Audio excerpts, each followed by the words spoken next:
Et dans le reste de l'actualité judiciaire, le sorteur du El Café a été condamné en appel à 50 mois de prison ferme.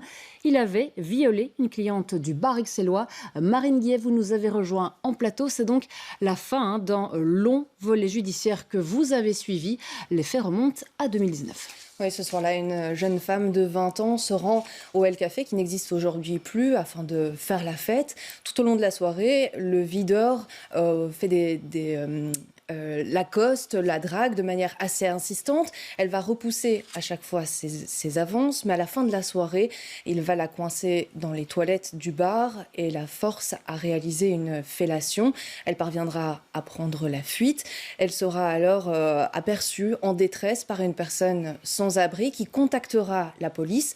Elle sera alors prise en charge, conduite au sein du CPVS de Bruxelles, le centre de prise en charge des victimes de violences sexuelles.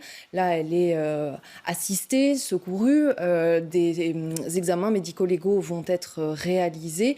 Elle décide aussi à ce moment-là de déposer plainte. Très rapidement, dans la foulée, le videur va être interpellé, confondu par son ADN. 3 ans plus tard, en juin 2022, l'homme va comparaître libre à son procès. Le parquet requiert 50 mois de prison ferme, à savoir 4 ans plus ou moins, et 8 500 € d'indemnité pour la victime. L'homme va faire appel à ce moment-là. Et donc hier, c'est effectivement la fin d'un volet judiciaire qu'on a appris. La Cour d'appel de Bruxelles confirme ce jugement en première instance. L'homme recevra une convocation pour se rendre en prison. Et cette affaire est aussi symbolique du mouvement Balance ton bar lancé en 2021. Qu'est-ce qui a été mis en place depuis ? Oui, c'est vrai que Balance ton bar en 2021 a vraiment été un moment fort en fait dans la vie de la région bruxelloise. Il y a eu un vent d'indignation suite à de nombreuses accusations d'agressions sexuelles et de viols dans de nombreux bars de la région, y compris au El Café. Et on a senti que ce moment-là était vraiment un moment accélérateur, un coup de pression politique concernant des dossiers, des mesures qui devaient être prises en charge par les autorités pour renforcer l'accueil des victimes de violences sexuelles. Je vais prendre l'exemple des CPVS. C'est vrai qu'on voit aujourd'hui le bilan qui est fait, à savoir que sur le territoire de la Belgique, on compte désormais 10 CPVS, mais là où Balance ton bar a sans doute eu un effet, c'est que récemment, le gouvernement fédéral a décidé de renforcer l'enveloppe destinée aux CPVS, un budget qui va sans doute permettre d'augmenter le nombre de CPVS et à terme permettre d'avoir un CPVS par arrondissement judiciaire.